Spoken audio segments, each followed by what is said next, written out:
વાત કરીએ સ્મશાનના ડિજિટલાઇઝેશનને લઈને સર્જાયેલા વિવાદની તો વડોદરા મનપા શહેરના તમામ 31 સ્મશાન ગૃહોને ડિજિટલ કરવા જઈ રહ્યું છે, એટલે કે ચિતાની ઓનલાઈન નોંધણી કરી શકાય તેવી સિસ્ટમને અમલી બનાવવા જઈ રહ્યું છે, જેના માટે આઉટસોર્સિંગથી ભરતી કરાશે અને ડિજિટલાઇઝેશનની સાથે સ્મશાન ગૃહોનું ખાનગીકરણ કરાશે। જો કે મનપા સંચાલિત સ્મશાન ગૃહોમાં કામ કરતો સ્ટાફ ડિજિટલાઇઝેશનને લઈને ચિંતિત બન્યો છે। આરોપ છે કે તેઓને કોઈ તાલીમ ન અપાઈ હોવાથી આ કામ વધુ જટિલ બનશે। સાથે જ દાવો છે કે એક મૃતદેહ પાછળ 5 થી 6 કલાકનો સમય જાય છે, ત્યારે સ્મશાનને ઓનલાઈન કરવાનો પ્રયાસ છે તે સફળ નહીં જાય।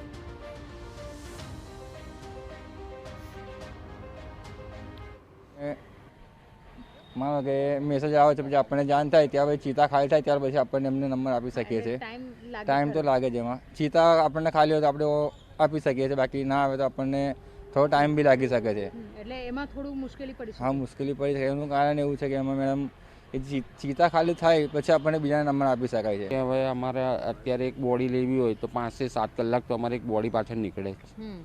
અગ્નિ સંસ્કાર થયા પછી, ચિતા ખાલી થયા પછી હવે ડાયરેક્ટ ઓનલાઈન થતું હોય તો પછી અમને અઘરું તો પડવાનું જ, કેમ કે દિવસની 10 થી 12 બોડી આવતી હોય, હવે બધાના 2-3 કલાકના ટાઈમ હોય છે। હવે એ ટાઈમે પછી અમારે પછી 6 કલાક તો એક બોડીને પૂરી થતા જ લાગતું હોય, પછી અમારે સેટ કઈ રીતે કરવાનું।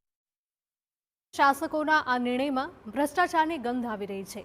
વિપક્ષનો આરોપ છે કે મનપાના ભાજપ શાસકો આડેધડ નિર્ણયો લઈને પ્રજાના પૈસાનું પાણી કરી રહ્યા છે અને પોતાના મળતિયાઓને લાભ કરાવવાનો કારસો રચી રહ્યા છે।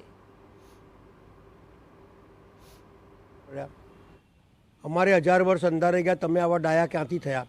એટલે આવા લોકો છે અહીંયા, કોઈની વાત સાંભળવાની નહીં, ગરીબો સામે જોવાનું નહીં, ભ્રષ્ટાચારના તમામ હદો પાર કરી જવી। એક જગ્યા એવી મને બતાડે એ લોકો જ્યાં ભ્રષ્ટાચાર ના હોય।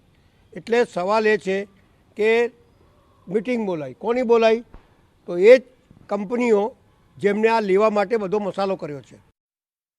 જોકે આ મામલે જ્યારે સ્ટેન્ડિંગ કમિટીના ચેરમેનને પૂછતા તેઓએ વિપક્ષના દાવાને ફગાવી દીધા અને તમામ સમાજના અગ્રણીઓ સાથે બેઠક કર્યા બાદ ડિજિટલાઇઝેશનનો નિર્ણય લીધાનો દાવો કર્યો।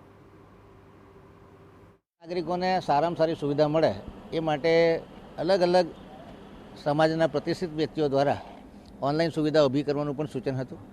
હાલ આ સોફ્ટવેર ઊભું કરી અને અધિકારીઓની ટ્રેનિંગ ચાલી રહી છે। જ્યારે તમામ સ્મશાનોના ઇન્ફ્રાસ્ટ્રક્ચર સારા હશે અને સુચારું સંચાલન પ્રોપર સેટ થઈ ગયા પછી લોકોના ઓપિનિયનના આધારે ઓનલાઈન સુવિધા ઊભી કરવામાં આવશે। પહેલા મનપા સંચાલિત સ્મશાન ગૃહોનું ખાનગીકરણ કરાયું અને હવે ડિજિટલાઇઝેશનનો નિર્ણય વિવાદનું કારણ બન્યો છે, ત્યારે હાલ તો મનપાનો આ નિર્ણય સુતેલા મળદા ઉઠાડવા જેવો સાબિત થઈ રહ્યો છે। મળદા પણ ઊભા થઈ જાય તે પ્રકારની પદ્ધતિ પાલિકા અપનાવવા જઈ રહી છે। જે રીતે પહેલા સ્મશાનોનું ખાનગીકરણ કર્યું અને હવે ડિજિટલાઇઝેશન કરવા તરફ પાલિકા પગલાં વધારી રહી છે। કારણ એટલું જ છે કે જે રીતે કામગીરી થઈ રહી છે તેની અંદર અગાઉ પણ વિરોધ હતો, ફરી એક વખત વિરોધ નોંધાઈ રહ્યો છે, એટલા માટે કે સ્મશાનમાં જે કર્મચારીઓ કામગીરી કરે છે તેઓ ઓનલાઈન સિસ્ટમ જાણતા નથી હોતા।